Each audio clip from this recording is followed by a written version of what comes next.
Et yop tout le monde, ici Vmaillet, et on se retrouve donc pour une nouvelle critique. Déjà, avant tout, je préférais m'excuser, déjà je m'excuse du bruit et tout, parce que il pleut beaucoup, il y a pas mal de bruit qui va arriver pendant cette critique. Et je m'excuse aussi le fait que ça fait peut-être bien presque 2 mois que j'ai pas fait de critique. J'ai eu beaucoup de travail, puis comme la plupart des gens qui ont dû l'attraper aussi, j'ai attrapé le Covid. Ça va mieux, ne vous inquiétez pas. Je n'ai pas envie de me raconter ma vie, mais ça va mieux.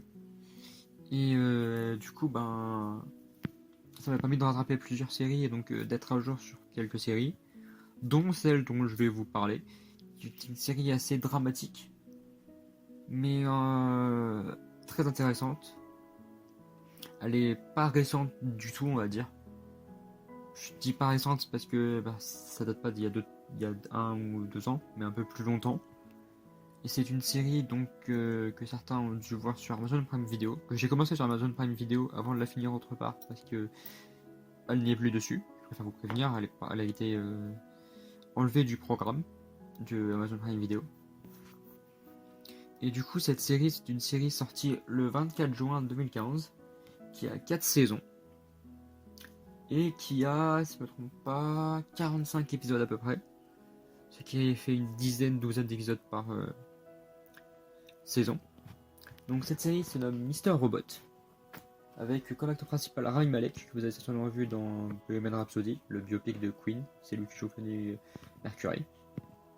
Du coup, pour cette critique, je ne sais pas comment je vais vous la faire, parce que c'est assez dur, c'est une série qui retourne énormément la tête. Tout ce que je peux vous dire, c'est qu'elle retourne vraiment énormément la tête. On ne s'attend jamais à ce qui va se passer, mais les personnages sont quand même attachants.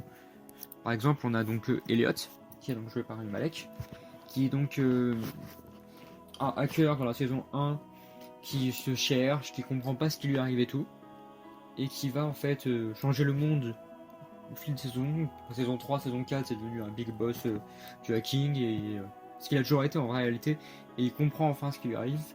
Et en fait, il a son père, du moins c'est ce qu'on pense en fait, c'est qu'il a il a plusieurs personnalités, parce qu'on va découvrir ça au fil des saisons. Il a donc une personnalité qui ressemble beaucoup à son père et qui se nomme Mister Robot, et qui va beaucoup aider dans ses plans et tout, qui va souvent prendre le contrôle à sa place, ce qui fait qu'il est souvent perdu, qu'il ne comprend pas ce qu'il fait. Il y a aussi un gosse, qui est lui enfant dans ses personnalités. Il découvre en fait que il ne savait... on va le découvrir dans la saison 4, où on va comprendre ses traumatismes, des choses comme ça. Et on peut aussi retrouver dans sa personnalité, je crois, sa mère. Et on la voit très peu, mais c'est pas l'essentiel. Ensuite, donc, hors personnalité, un autre personnage, on a sa sœur, qui fait partie donc de la société, on va dire de l'association même de hackers dans lequel Elliot dirige. Elle s'appelle Darlene. Et au début de la saison, il va pas se rappeler que c'est sa sœur, et au fil du temps, ils vont se rapprocher, il va se rappeler en fait que c'est sa sœur et des choses comme ça. Ça donnait des scènes assez bizarres mais intéressantes. Et ils sont souvent aidés par 2 personnes, et 3 au début, dont on connaît le nom de leur famille, donc t'as Romero. Et ces personnages-là, ils vont souvent, on va souvent les oublier, parce qu'ils vont pas être là très souvent. Romero va mourir en fait à la fin, et c'est pas le seul d'ailleurs du membre qui va mourir parce qu'on les retrouvera plus. Il y a donc Trenton qui est une femme et qui va mourir à la fin de la saison 4, je crois, tué par Léon, un autre mec que les ennemis, donc qui sont la Dark Army, va engager. Et elle va mourir tout comme Meublé. On en connaît plus en famille, mais c'est comme ça. Et en fait, donc la Dark Army, donc les méchants, sont dirigés par White Rose, qui est en fait le ministre de la Corée, si je me trompe pas, et qui se travestit. Et ils vont s'aider pour ça de Tyrell Wellick, qui va en fait obliger Elliot à faire plusieurs choses, et qui va en fait faire ça contre son gré, et qui va à la fin aider Elliot à s'emparer de la Dark Army.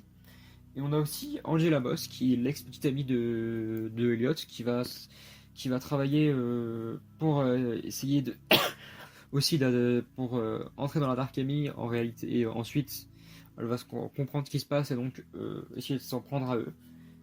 Et elle va être aidée en quelque sorte par son père, Philippe Price, elle ne sait pas que c'est son père, c'est son directeur. Et elle va apprendre au fil des saisons que c'est son père. Et dans la saison 3, il va être forcé de la tuer par Whiterose parce qu'il travaille lui aussi avec la Dark Army.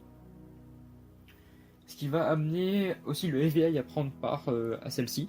On a la saison 3, donc un agent qui s'appelle Dominique et qui va avoir beaucoup. Bah, on va apprendre beaucoup sur elle, le fait qu'elle est lesbienne, qu'elle ne trouve pas l'amour et donc elle va avoir des relations sexuelles avec Darlene, mais c'est pas l'essentiel de la série. Et donc en fait, elle va s'en prendre, essayer d'arrêter la Dark Army jusqu'à la fin de saison 3 où son supérieur va mourir et elle va donc devoir le remplacer en tant que taupe au FBI, ce qu'elle va faire pendant un temps, jusqu'à ce qu'elle ait l'aide d'autres personnes du FBI qui vont s'en prendre donc la Dark Army. Non, des personnes qui sont pas du FBI, qui vont s'en prendre dans la Dark Army. Et elle va donc réussir à s'enfuir à la fin de la saison. Et donc, à la fin de cette saison, on va donc retrouver Elliot, qui va réussir à s'en prendre à la Dark Army, qui va empêcher de faire leur travail et tout. On va au début le voir dans un monde imaginaire. Et ensuite, où il a une vie parfaite, où il vit avec Angela, ils vont se marier, alors qu'en fait, ils sont plus du tout ensemble, elle est morte. Et donc, au fil de cette saison, on va voir des évolutions et tout, jusqu'à la fin, où la dernière scène va être en réalité le monde qui est génial, qui a tout changé, il y a plein Dark Army et tout. Mais Elliot va retrouver en fait ses trois personnalités, et il va enfin faire la paix avec elle, alors qu'il avait plein de problèmes avec elle. Et c'est dans ces moments-là où on se dit que la série, ouais, elle est, je vais pas dire what the fuck, mais elle prend beaucoup la tête. Il faut vraiment ne rater aucun épisode si on veut tout comprendre. Donc oui, c'est une très très bonne série en réalité, elle m'a énormément plu et je vous la conseille fortement. Réellement, je vous la conseille parce que c'est une série qui donne envie, qui est dure à comprendre au début, mais quand tu rentres dedans, eh ben on comprend de suite, on arrive à s'accrocher très très vite. Et tout ce que je peux vous dire, c'est que franchement, je vous conseille de la regarder si vous aimez le sort de hacking, si vous aimez les délires politiques. Corrompu, des choses comme ça. C'est une très bonne série que je conseille fortement à plein de gens. Et bon, il n'y aura pas de saison 5. La saison 4 a été finie l'année dernière. Ça, je préfère vous le prévenir aussi. Il devait y avoir une saison 5 et elle a été annulée. Et je préfère vous le dire. Donc ne vous attendez pas à une suite. La fin, selon le réalisateur, est très bonne. J'aurais bien aimé une saison 5 pour ma part. Mais tout ce que je peux vous dire, c'est que la fin est très bonne. Et donc, oui, je vous conseille fortement de la regarder. Et vous allez vraiment apprécier. Je vais pas vous le promettre, mais je peux vous dire que vous allez avoir des moments où vous allez apprécier.